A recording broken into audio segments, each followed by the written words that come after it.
Hi, welcome. Enjoy the content, subscribe, and turn on notifications.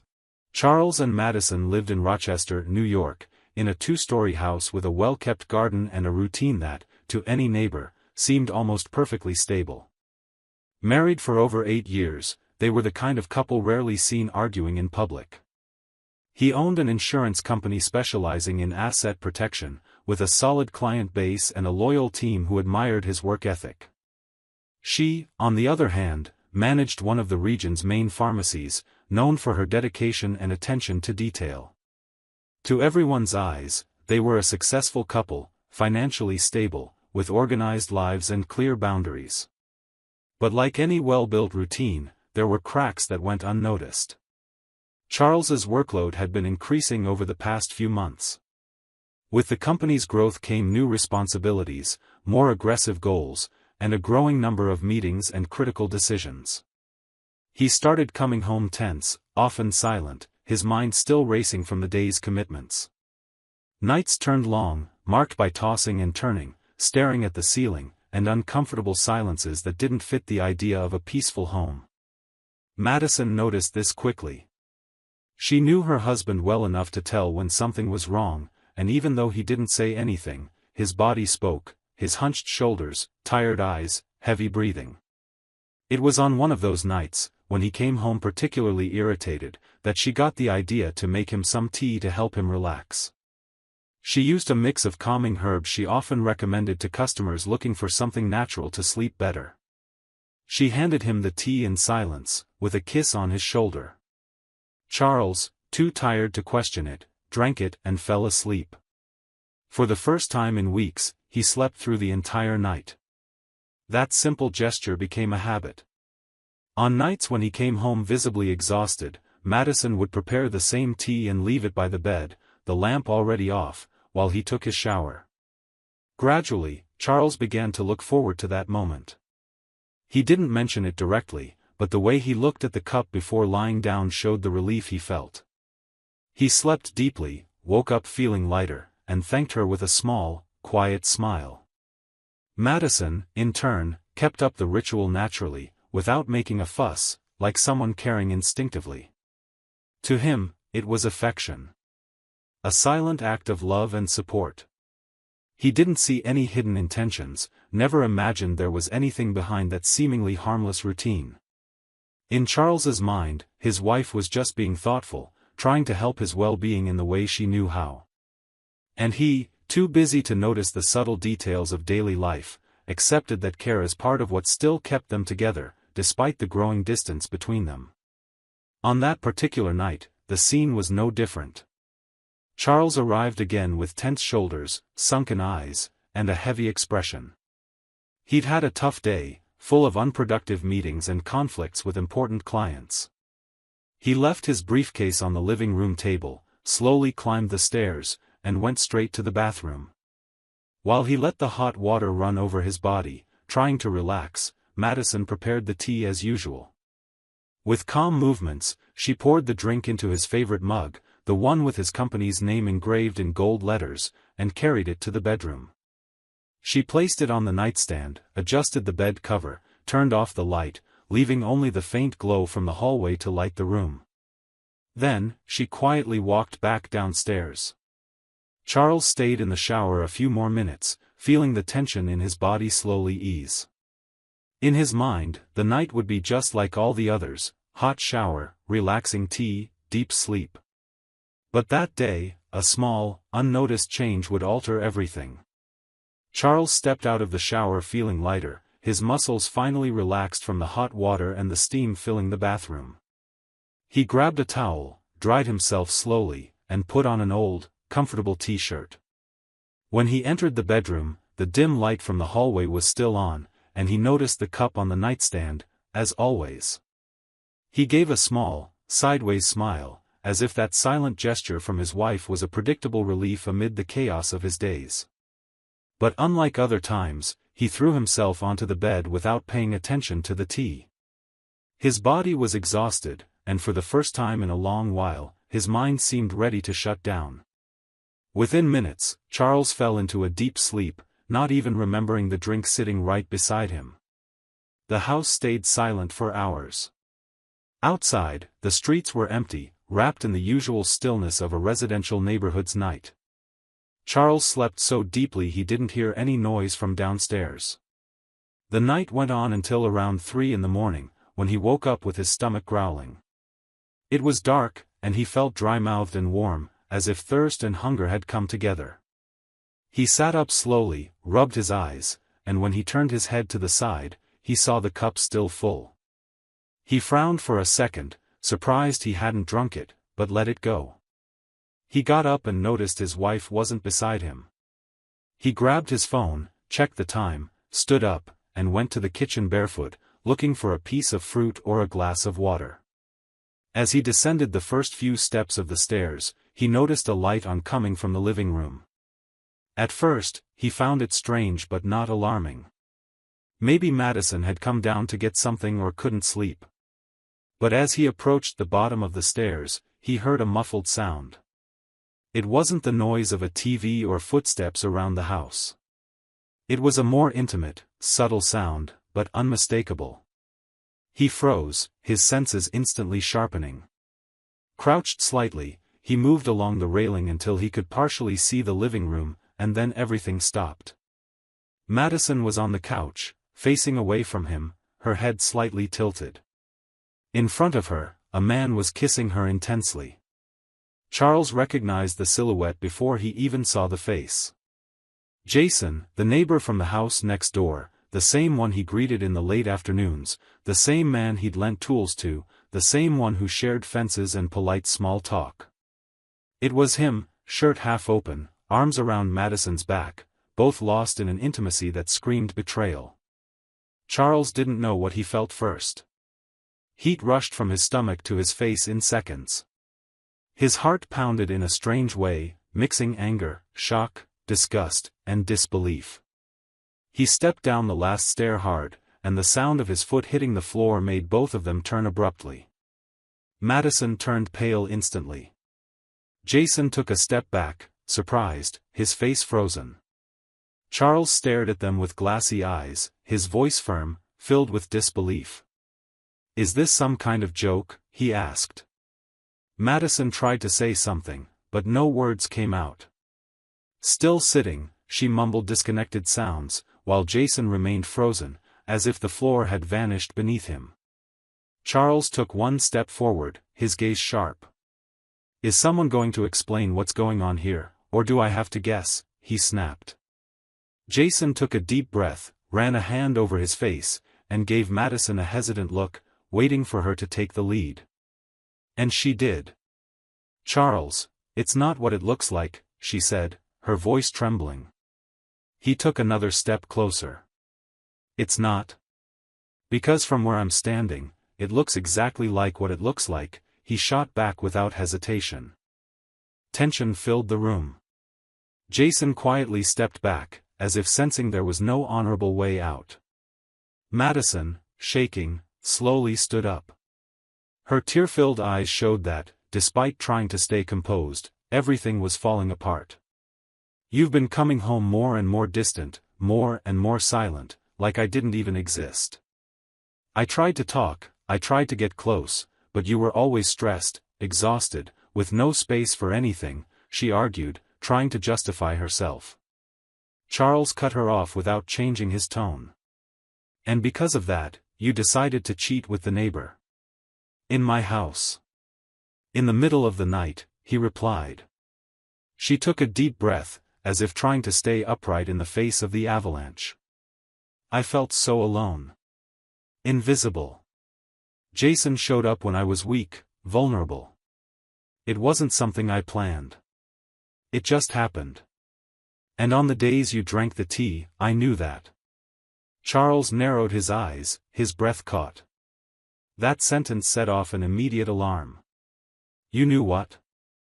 That I wouldn't wake up? That I wouldn't notice?" he asked, his voice growing sharper. Silence swallowed the room. Jason looked at Madison, clearly confused by where the conversation was going. Charles took another step, now standing right in front of her. "Madison, answer me. How did you know I wouldn't wake up?" he insisted. She lowered her gaze. Her hands trembled at her sides. Her face, once determined to hold up an explanation, collapsed into guilt. She said nothing. And that silence said everything. The silence that settled over the three of them was piercing. Charles felt like the air in the room had become too thick to breathe. His eyes stayed locked on Madison, who kept her head down, motionless, as if she wanted to disappear right there. Jason, uneasy, shifted his gaze between them, clearly trying to grasp what was really happening. "You put something in the tea, didn't you?" Charles asked, his voice lower but filled with contained tension. "That's why I slept like that, dreamless, never waking up, like I was drugged." Madison stayed silent, but her shoulders began to tremble slightly. Then, finally, she lifted her face. "It was a sedative," she whispered. "Something strong, but legally approved. I took small amounts from the pharmacy. Whenever you came home too worked up, I'd mix it into the tea. You'd sleep deeply, and I'd have time." Jason's eyes widened. "You gave your husband medication to make him sleep without him knowing?" he asked, shocked. "You never told me that." "Because I knew you wouldn't accept it," she replied, her voice breaking. "You thought Charles knew everything, but he didn't know anything. I lied to you too." Charles ran his hands over his face, trying to process it. The betrayal alone was devastating. But being deceived with medication?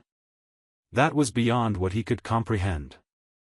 "How long has this been going on?" he asked, staring at Madison as if looking at a stranger. "A few weeks," she answered hesitantly. "It started slowly.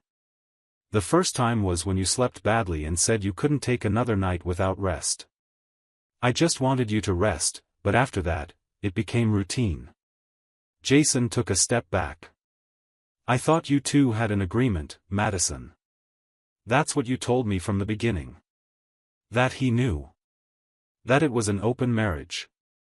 "I lied," she admitted, voice cracking. "I was scared. And when I realized he never suspected, I kept going."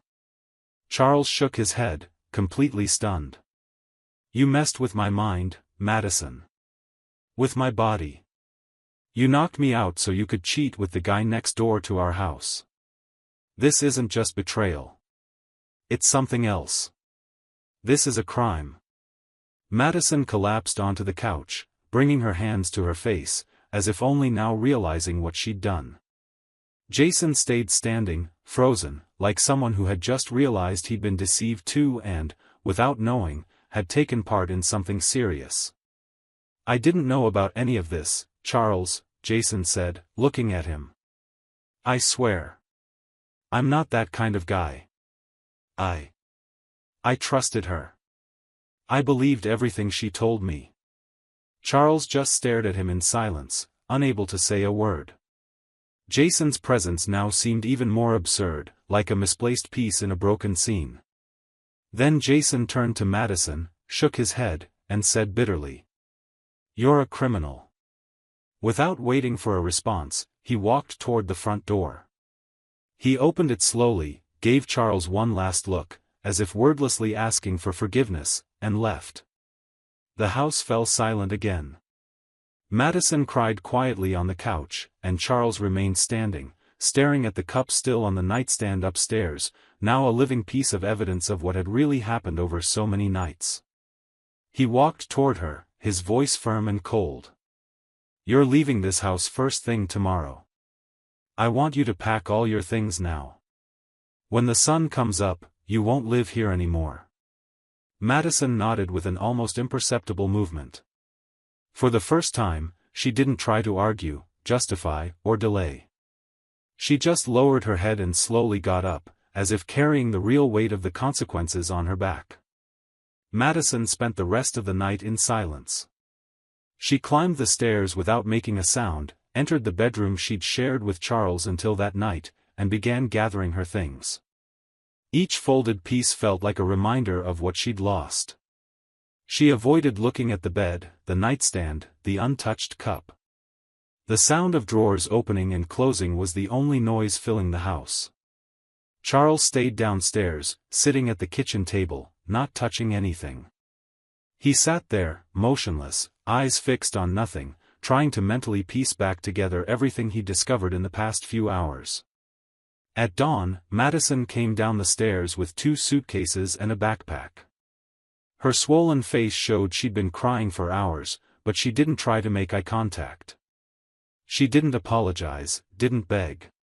She just walked toward the door, paused for a second as if about to say something, then changed her mind. She left without looking back, getting into a ride-share car that took her straight to her parents' house.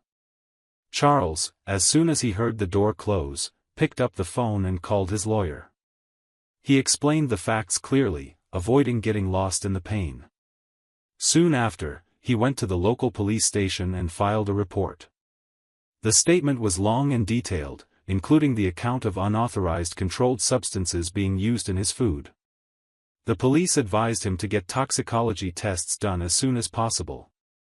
That same day, Charles went to a specialized lab. The results came back in a few days and confirmed it: consistent, repeated traces of sedatives were present in his system. Controlled substances, available only by prescription and restricted to hospitals or authorized pharmacies. With that, a formal investigation was opened, and Madison was called in for questioning. Faced with the evidence, she confessed to using the medication without a prescription and admitted she used her position as pharmacy manager to obtain small amounts without raising suspicion. The preparation was done after hours, diluting the compound into minimal doses that still caused strong effects. Her confession sped up the process, and the case was sent to court. The judge, after hearing testimonies and reviewing medical reports, ruled that Madison would be punished for improper use of controlled substances, tampering with a drink without consent, and serious ethical violations in her professional role. The sentence was clear: a $20,000 fine, immediate loss of her professional license, and a permanent ban from working in any health-related field. Additionally, she was sentenced to 120 hours of supervised community service. The case caused a huge stir in town. The pharmacy where Madison worked immediately terminated her contract and issued a public statement condemning her actions. The reputation she'd built over the years collapsed within days. On social media, rumors, judgments, and opinions flew from every direction. But what weighed most on her wasn't public opinion, it was the emptiness now filling her life. Charles, on the other hand, received support from close friends, family, and co-workers.